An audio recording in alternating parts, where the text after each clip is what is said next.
do Xavier, ditado pelo Espírito Emmanuel. Como pedes? Até agora nada pedistes em meu nome. Pedi e recebereis, para que o vosso gozo se cumpra. Jesus, João, capítulo 16, versículo 24. Em muitos recantos encontramos criaturas desencantadas da oração. Não prometeu Jesus a resposta do céu aos que pedissem no seu nome? Muitos corações permanecem desalentados porque a morte lhes roubou um ente amigo, porque desastres imprevistos lhes fugiram na estrada comum. Entretanto, repitamos, o Mestre Divino ensinou que o homem deveria solicitar em seu nome. Por isso mesmo, a alma crente, convicta da própria fragilidade, deveria interrogar a consciência sobre o conteúdo de suas rogativas ao Supremo Senhor no mecanismo das manifestações espirituais. Estará suplicando em nome do Cristo ou das vaidades do mundo?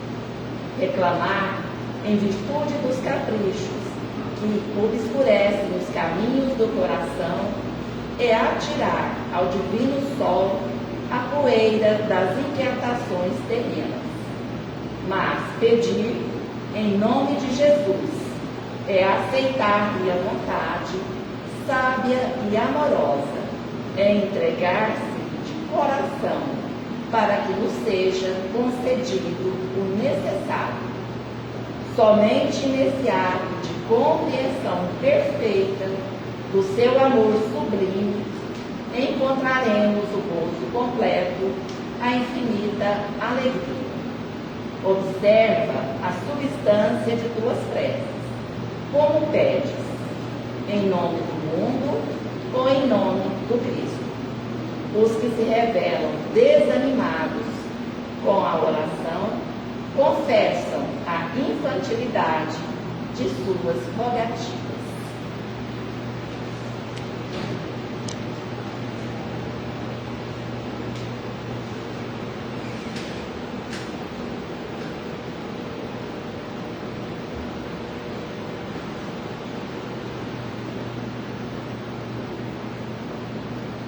Nós rogamos a Deus Pai Todo-Poderoso que derrame suas bênçãos de amor, suas bênçãos de paz sobre esse ambiente, sobre todos nós, que possamos ser envolvidos pela paz, pela serenidade. Pedimos ao Mestre Jesus que nesse momento esteja conosco, nos amparando nas nossas dificuldades, nos ajudando nas nossas imperfeições, que Ele possa nos mostrar o caminho, nos guiar nessa caminhada, que possamos, Senhor, melhorar cada dia, que a cada dia possamos subir um degrauzinho que seja rumo à nossa melhoria. Pedimos a Jesus que nos ilumine os nossos corações, que ilumine os nossos pensamentos, que nos cubra de bênçãos, que nos cubra de amor, que nos cubra de paz. Pedimos também aos benfeitores espirituais, ao benfeitor do nosso trabalho, que nos ampare nesse momento, que ampare a Daniela, para que ela possa nos trazer a sua mensagem, que dilate o nosso entendimento, para que possamos compreender tudo aquilo que nos foi passado na noite de hoje. Pedindo a permissão de Jesus, pedindo o amparo da espiritualidade amiga e benfeitora, nós vamos dar início aos trabalhos da noite de hoje. E que assim seja. Que assim seja.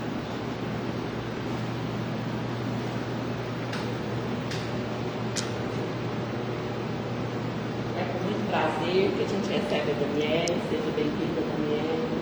Obrigada.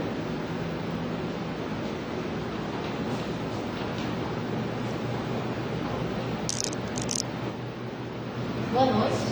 Boa noite. É com muita alegria que nós estamos nessa casa abençoada mais uma vez.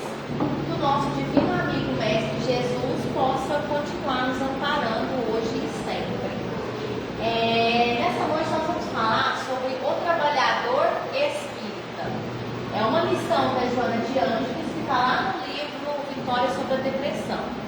E ela elenca ali algumas características de que o trabalhador espírita, o verdadeiro trabalhador espírita, aquele que permitiu que os ensinamentos da doutrina espírita fizessem a diferença na sua vida. Porque há uma diferença muito grande entre a gente ter o conhecimento da doutrina espírita, saber de cor e salteado as questões todas do livro dos Espíritos, saber onde se encontra cada lição ali do Evangelho e não praticar. Há uma diferença muito grande entre saber, apenas saber, e entre saber e praticar, e colocar em prática. O que significa que nós permitimos que esse conhecimento da doutrina espírita fizesse a diferença na nossa vida. E aí, para esse verdadeiro trabalhador espírita, ela elencou ali algumas características que vêm à tona para esse trabalhador. E ela começa a sua lição falando que a primeira característica desse trabalhador espírita é que compreende o sentido da existência na Terra.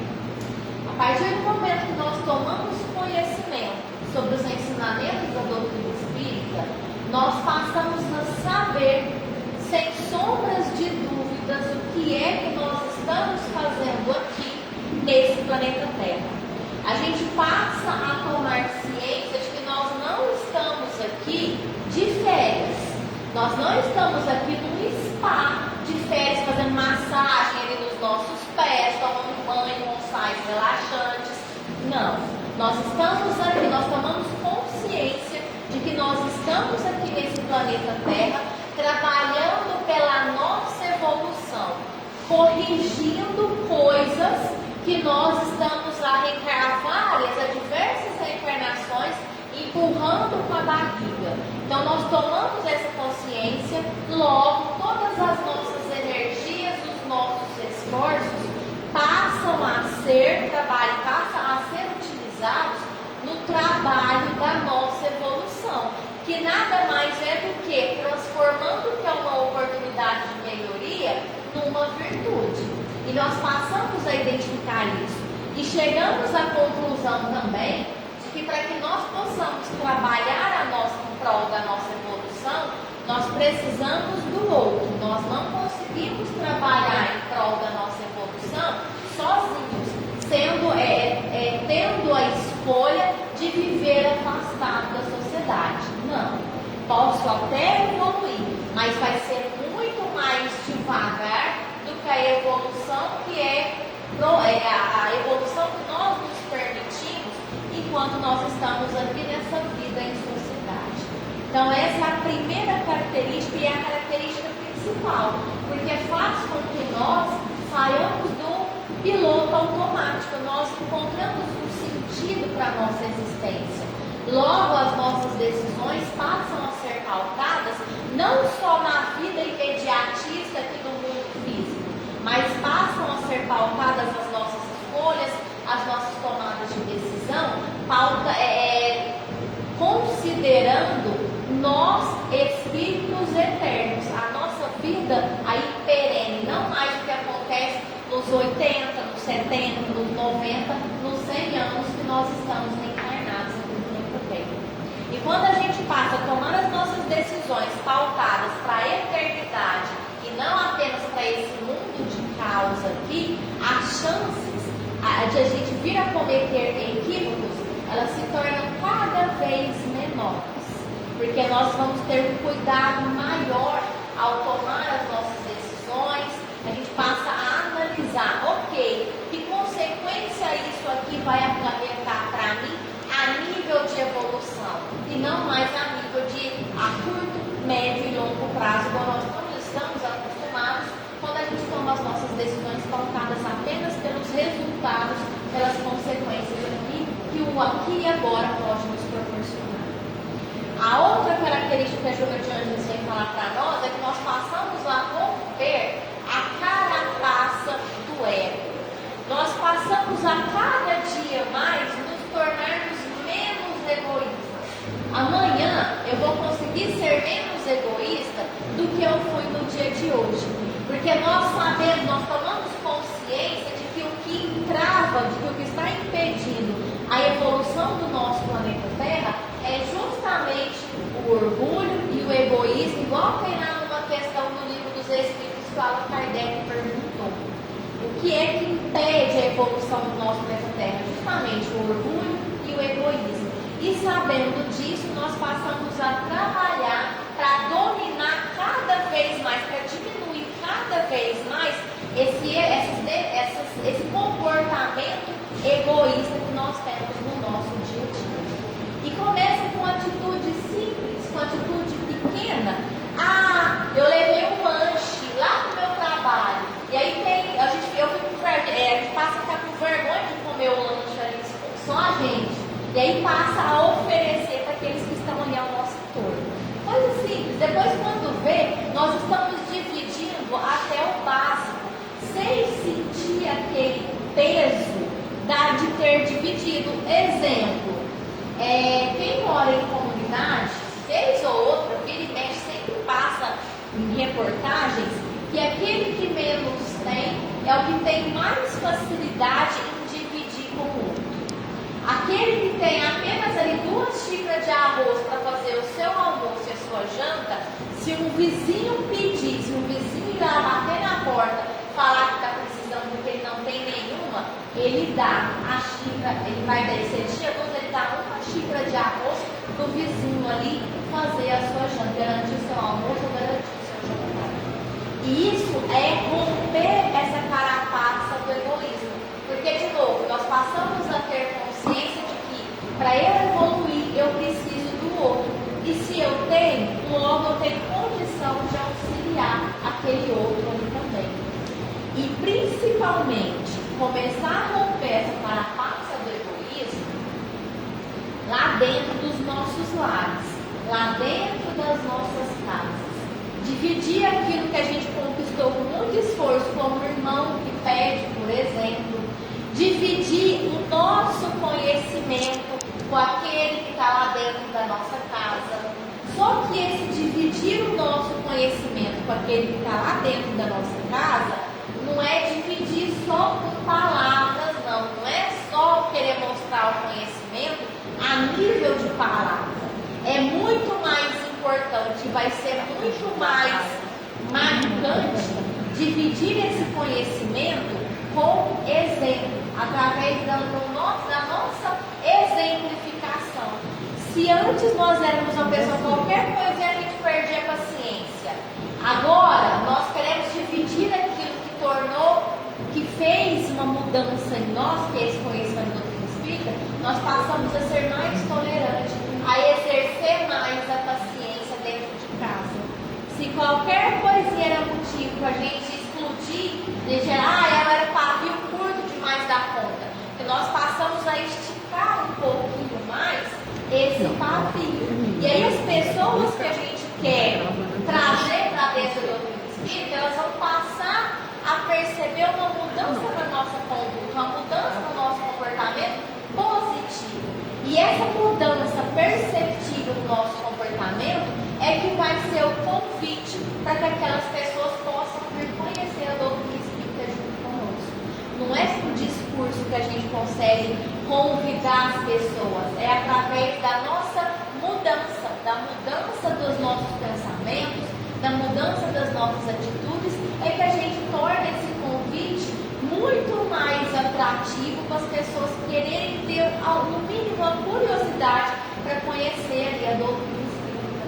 E é dessa forma que a gente consegue ir mudando, na verdade nem mudando a palavra que eu queria utilizar, não, ir convidando mais pessoas para conhecer essa doutrina espírita tão consoladora. Eu não sei vocês, eu acredito que sim, mas a partir do momento que nós nos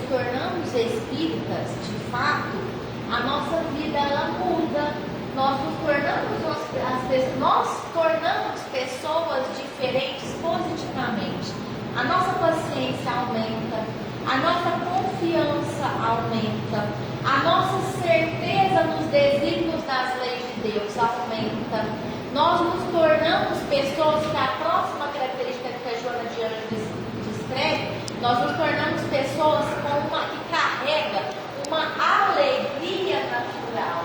Mas não é uma alegria de ficar rindo, não. Não é uma alegria de ficar contando piada até em momentos inoportunos. Não é esse tipo de alegria.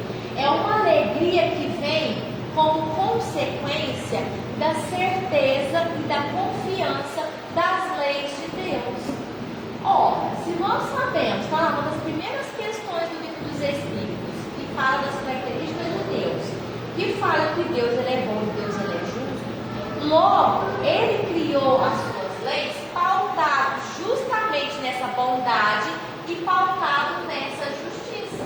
Então nós tomamos a consciência de que se as leis foram criadas por algo, por uma criatura, não sei nem se podemos chamar de criatura, porque falta ainda em nós inteligência, entendimento suficiente para entender de verdade o que é Deus.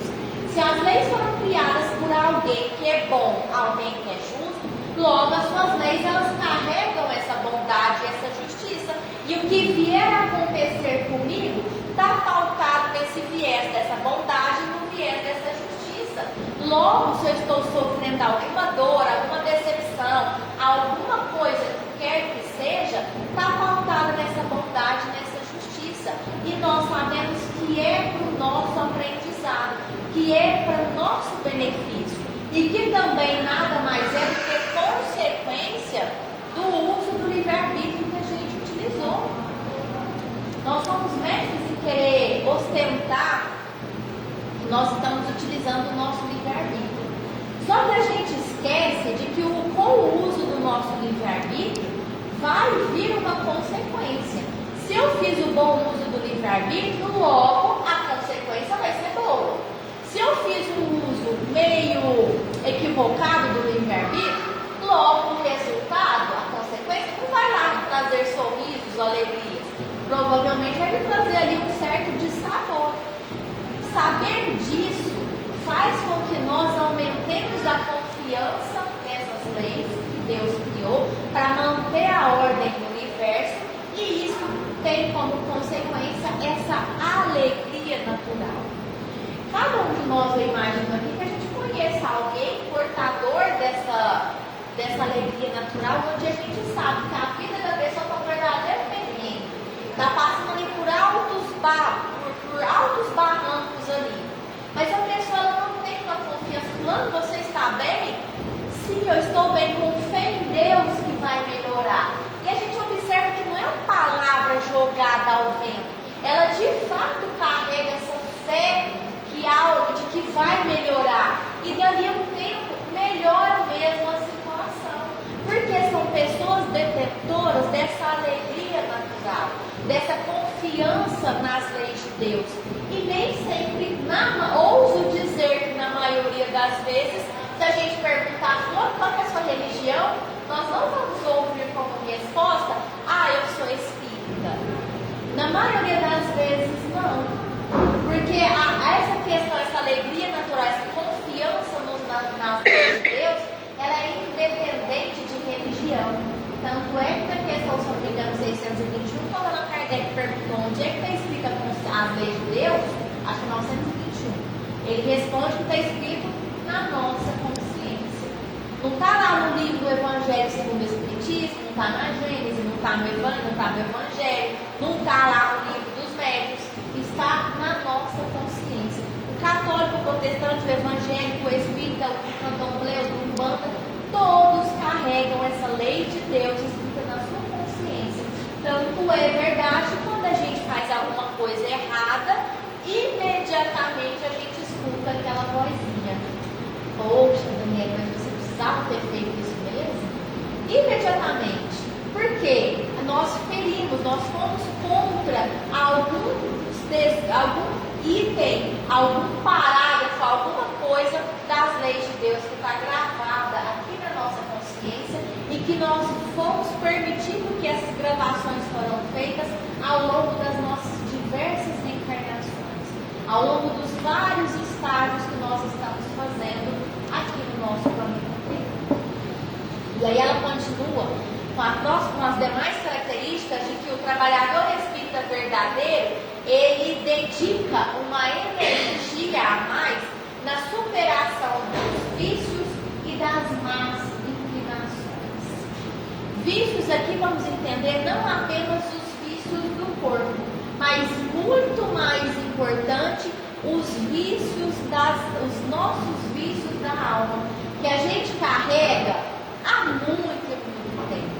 E agora que nós nos permitimos despertar com o conhecimento divino da doutrina espírita, nossas energias, a nossa atenção, o nosso foco, ele está muito maior para a superação desses vícios e dessas más inclinações.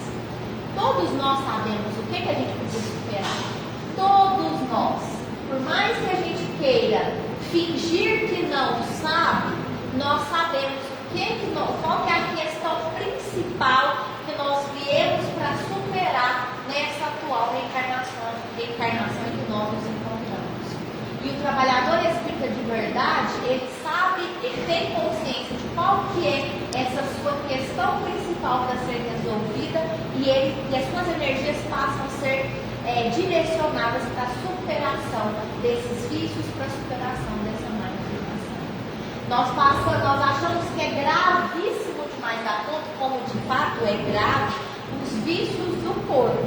Mas muito mais grave do que os vícios do corpo são os nossos vícios da alma. O vício da maledicência, o vício da preguiça, o vício da insegurança, o vício do vitimismo.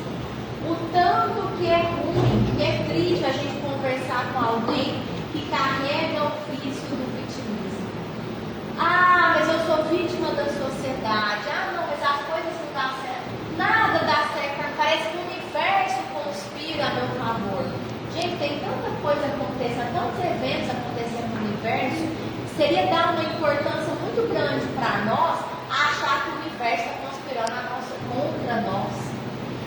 O vício da preguiça, o vício de empurrar, perdi agora o termo, de postergar, muito obrigado, o vício de postergar as nossas tomadas de decisão. Tudo isso são vícios que a gente carrega há várias e várias reencarnações e que vai precisar chegar o momento que nós vamos ter que ficar frente a frente com esses vícios para superar. Nós não vamos mais continuar avançando carregando ainda essas mazelas, carregando ainda essas manchas no nosso perispírito, que está atrapalhando a nossa evolução. E a partir do momento que nós tomamos conhecimento da doutrina espírita, nós passamos a percebermos com muito mais gravidade, com muito mais urgência, e a gente passa a tratá-los, a transformá-los, na verdade, em virtudes. Vou conseguir resolvê-los todos nessa atual reencarnação em que eu sou espírita? Provavelmente não. Mas pelo menos ter a boa vontade para começar o trabalho da transformação deles em virtude nós já podemos começar. Porque quem é que nos garante que amanhã nós vamos reencarnar tendo essa oportunidade do conhecimento do espírita? Toda vez eu falo isso, mas vale sempre a pena reforçar. Não nos dá direito a ingressar na sala VIP lá do mundo espiritual, falar que somos espíritas, não faz nada, não vai nos dar transformar, criar uma auréola na gente, uma asa, um carimbo diferente no nosso passaporte de espiritualidade, nada, não torna nada de diferente não. Mas a nossa consciência passa a nos cobrar com muito mais urgência o que é que nós estamos fazendo de diferente do coleguinha que não tem o conhecimento da doutrina espírita. Não é ninguém que vai, Daniela, o que você fez de diferente com o conhecimento que você tinha, minha filha? Ninguém vai fazer essa pergunta. Mas a minha consciência, a nossa consciência, que é um juiz implacável, ela vai fazer. Daniela, ter sido esse espírita nessa sua atual encarnação, o que você fez de diferente com isso? Eu reclamei menos. Ok. É algo positivo que a gente fez. Eu entreguei, eu tive mais confiança no auxílio da espiritualidade. Logo, eu fiz mais oração. Nossa, ok, algo muito positivo. Eu ajudei mais. Eu fui uma pessoa que ouvi mais desabafo das outras pessoas. Ok. Tudo isso são coisas que nós podemos fazer com o conhecimento do doutrina espírita. Eu sei da comunicabilidade com os espíritos. Logo, quando eu perder o ente querido, o meu sofrimento, aliás, eu vou demonstrar essa dor de forma diferente, com a maior confiança. E eu vou aproveitar para demonstrar todo o meu amor para a pessoa quando ela estiver aqui caminhando comigo. E eu sei que se por acaso eu não conseguir, não tive tempo suficiente para demonstrar todo o meu amor, toda a importância que aquela pessoa tem na minha vida, ela vai conseguir continuar observando do lado de lá. Porque só mudou de estágio, eu só não estou mais tendo a presença daquela pessoa 24 horas por dia. Mas a nossa ligação continua do mesmo jeito. Porque ela continua viva no mundo espiritual, num outro nível, num outro plano que os meus olhos não veem. Isso faz a diferença ter conhecimento da doutrina espírita. E a Joana de Ângeles continua. Passa a ter uma ciência do servir. Nós passamos a gostar de servir, de colocar os nossos talentos, os nossos dons para o outro. De que adianta eu ter um talento se só eu sei que eu tenho aquele talento? De que adianta eu ter solicitado lá no mundo espiritual um dom, um talento diferente, se ao chegar ali a espiritualidade superior corroborou o meu pedido, carimbou ali o meu pedido, se ao chegar aqui, nessa vida de relação, eu não coloco esse meu talento em prática, eu não coloco esse meu dom para servir as outras pessoas. E hoje, graças às redes sociais, tem inúmeras formas da gente auxiliar alguém, de auxiliar um núcleo, de auxiliar um número de pessoas, né? Várias formas. A minha mãe tem uma amiga que mora lá nos Estados Unidos, mas ela não deixou a ligação dela com Uberlândia, que é a cidade dela, longe não. Vez ou outra, com uma certa frequência, ela confecciona sapatinhos de crochê lá na cidade, acho que ela mora lá em Atlanta, se eu não me engano. E ela manda para minha mãe toda vez esses sapatinhos que ela confecciona lá e demais itens de crochê, de enxoval, para que a senhora que toma conta do nosso serviço de enxoval lá do centro que eu frequento, ela possa colocar nos enxovais ali daquelas mães necessitadas. Olha aí a ciência do servir. Independente da nossa condição, a gente consegue servir com alguma coisa. Eu estou aqui, eu não consigo, eu estou doente, eu estou passando por algum problema, mas a nossa cabeça, o nosso pensamento, o nosso cérebro continua funcionando. Eu não posso, então, fazer uma prece por alguém. Recordemos do Jerônimo Mendonça, lá de Ituiutaba, que ele movimentava apenas do pescoço para cima, e mesmo assim era um membro atuante na divulgação da doutrina espírita, era um membro atuante no serviço da caridade, ali na comunidade que ele era inserido. Ciência do servir. E não é servir para ficar ostentando a nossa, eu sou uma pessoa caridosa demais, olha como eu sou caridosa, e sai ali só no céu. Estou distribuindo sopa, estou distribuindo cobertor, estou distribuindo ali, mas estou só ali trabalhando na selva para alimentar as redes sociais. Não é essa ciência do servir que a Joana de Ângeles fala, não. Há uma diferença muito grande em tirar selfies para ficar mostrando, nossa, como eu sou trabalhador, do que quando eu estou divulgando a causa do trabalho. É uma diferença muito grande. A divulgação do trabalho, se as redes sociais nos permitem, por que não? É uma oportunidade até de dar uma oportunidade de mais pessoas virem trabalhar. É uma diferença muito grande. Porque quando nós temos essa ciência do servir apenas da boca para fora, só para ficar bonito para a sociedade, nós já estamos recebendo o nosso pagamento aqui na sociedade. vontade mesmo, com reconhecimento. Ah lá vai aquela pessoa mega caridosa. Sendo que eu estou vestindo uma máscara de caridade, de que sou caridosa, mas lá dentro da nossa casa, ou aqui dentro comigo mesmo, tem altos dragões aqui dentro para serem resolvidos, né?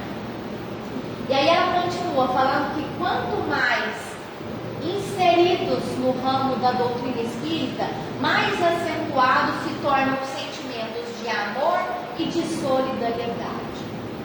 E aí quando nós, olhando para o viés do centro espírita, o verdadeiro trabalhador espírita dentro da casa espírita, ele entende que aqui é uma mini sociedade, que aqui nós vamos encontrar pessoas que têm o mesmo objetivo que a gente, pessoas que têm objetivos diferentes, pessoas que têm os mesmos pensamento parecido, pessoas que têm pensamentos completamente diferentes, pessoas que adoram determinados autores, pessoas que crucificam determinados autores, assim como é na vida de sociedade. Nós só convivemos com pessoas que é igual a nós. Quem dera fosse, seria muito tranquilo, mas não.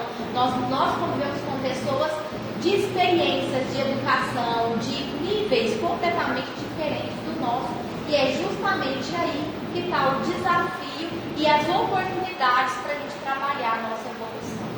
Entende que aqui é um lugar para aprender a servir, cooperando com a iluminação das consciências e com a expansão do bem. Entende que aqui no Centro Espírita nós podemos sim ajudar em pequenas tarefas, treinando já a humildade e a renúncia. Ah, mas eu tenho um diploma X, eu já quero entrar naquela casa espírita, já colocando esse meu diploma para utilizar ele aqui dentro, por que não? Só que a gente esquece que toda atividade na casa espírita, ela é bem-vinda. Quando a gente chegou aqui, os ventiladores já estavam ligados, os bancos limpos, as luzes ligadas, a música ambiente já tocando, tudo organizado, certo? Ou alguém entrou, exceto vocês, quando eu cheguei para vocês três, né? Exceto vocês três devem ter chegado muito antes, estavam trabalhando, nós outros chegamos, já estava tudo organizado. Alguém fez esse trabalho. Sabe, foi a espiritualidade apenas que fez esse trabalho? Não, foram os espíritos encarnados. Quando terminar aqui a minha fala, que a gente for para a câmara de passe para tomar o passe, vai ter gente que está transmitindo o passe, certo? Trabalho muito importante. Mas também vai ter aqui a pessoa que está organizando os copinhos com as águas purificadas. Trabalho mega importante. Todo trabalho na casa espírita ele é importante. Até aquele que frequenta a casa espírita, mas que não tem uma tarefa determinada naquele tempo, ele também está trabalhando. Porque a espiritualidade superior, enquanto a gente está aqui, eu falando, vocês me tendo a paciência de me ouvir, as energias nossas estão sendo utilizadas para manipulação de medicamento, para manipulação para auxiliar no desligamento de espírito que está precisando ser desligado do corpo, que talvez já está desencarnado há muito tempo e não percebeu, para auxiliar os espíritos superiores que estão lá trabalhando naquelas guerras, lá no Oriente, lá naqueles países que estão em guerra. Nós estamos aqui trabalhando. As nossas energias estão sendo utilizadas para o que a espiritualidade superior precisar. Então não tem esse trabalho é mais importante, esse aqui é menos importante. Todos os trabalhos são importantes, assim como na sociedade. O que seria de uma sociedade onde tivesse apenas médicos? O que seria de uma sociedade onde tivesse apenas engenheiros civis? Todos têm o seu papel primordial para que aconteça tudo de bem na sociedade, para que tudo aconteça fluidamente. Se a gente ficasse, se as pessoas, os coletores de lixo, resolverem ficar de greve, vocês já imaginaram o caos que seria? Há algum tempo atrás, se não me engano, no Rio de Janeiro, eles fizeram greve e passou em vários noticiários o caos que ficou as ruas do Rio de Janeiro com os coletores de lixo em greve. Aquele monte de lixo acumulado, aquele monte de animal, de inseto que vem para alimentar ali daquele lixo. Logo, a gente entende que todo mundo tem um papel primordial na sociedade. O mesmo acontece dentro da casa espírita. E encaminhando para o encerramento, ainda fala que equipa-se dos instrumentos de amor e de compreensão. Se nós tivermos todas essas características que nós falamos aqui, que a Joana de Anjos descreve nessa lição, mas nós não tivermos essas últimas, que é o amor e a compreensão, nós estamos precisando voltar para todo o ensinamento que a gente já tem aqui na cabeça, para colocarmos em prática, porque alguma lição a gente pulou nessa, alguma lição importante nós deixamos de prestar atenção ao longo da nossa vida enquanto espíritas, se estiver faltando em nós o amor e a compreensão.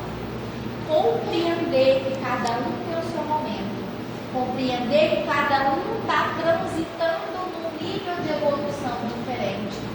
E daí vem a nossa motivação para colocar a indulgência em prol daquelas pessoas que pensam diferente de nós, que estão estagiando num nível diferente do nosso.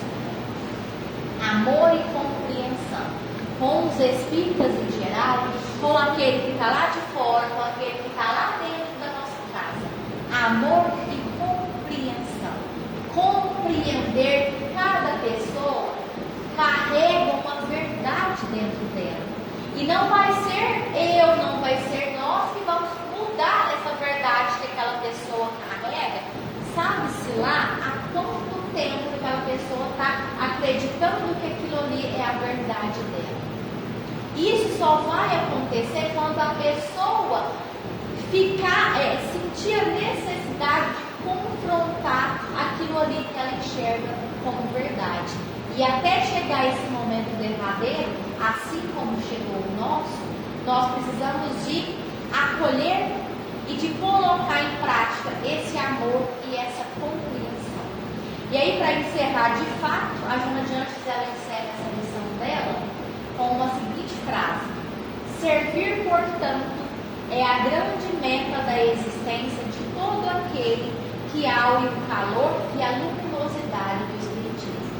Mantém-te vigilante e serve sempre. Mantém-te vigilante e serve sempre. De novo, nós não somos especiais, nós não somos diferenciados daqueles que não sabem, que não têm conhecimento da doutrina espírita, não. Mas muito será cobrado a quem muito foi dado. E nós, graças a Deus, recebemos demais da conta. Porque se a gente for analisar, não é qualquer um que tem preparação, que tem a disposição, na verdade, de ser espírita. Vez ou outra a gente toma conhecimento. Nossa, você sabia que fulano frequentou o centro tantos anos, ela viu o Evangelho? Nossa, você sabia que fulano frequentou o centro tanto tempo, ela está lá na igreja católica? Porque essa pessoa que frequentou tanto tempo o centro espírita e foi conhecer outros templos religiosos, ela não deu a abertura suficiente para que a doutrina espírita fizesse a diferença. E depois a gente comete o erro de sair falando: não, mas aquele centro ali é fraco, hein? Não existe dizer: nossa, aquele centro ali é fraco. Ele não soube lidar com o meu processo obsessivo. Ele não curou a minha doença, aquele centro lá. Não vai, sinto ser portadora dessa notícia. Não vai curar mesmo. Porque se o problema fui eu que causei, como é que um terceiro vai resolver um problema que eu causei? Como é que uma instituição vai resolver um problema que a origem está aqui ou que a origem está aqui? Não vai mesmo. A doutrina espírita, ela nos dá a ferramenta, nos dá o subsídio, nos mune de artifícios, não tem nem termo, nos mune de condições para que nós mesmos possamos resolver os nossos problemas, os nossos dilemas, as nossas dores, as nossas doenças. Porque só quem pode resolver algo foi aquele causador daquele algo. Logo, aquele sempre não tem a responsabilidade de resolver. É nós mesmos, através dessa abertura damos para que essa doutrina maravilhosa faça a sua diferença no nosso mundo. Era isso que eu programei de conversar nessa noite de 15 de novembro, no feriado. Pena que não é um feriado prolongado, né, gente? Amanhã as atividades estão aí firme e forte novamente, né? É duro, É duro. mas amanhã Amanhã não fala, amanhã é prego na folhinha, né? Amanhã tem que bater ponto de novo, né? Mas que Jesus, nós possamos, na verdade, permitir um espaço cada vez maior para Jesus dentro dos nossos corações. Fim de ano está chegando, geralmente a gente faz uma lista do que a gente espera para 2024, né?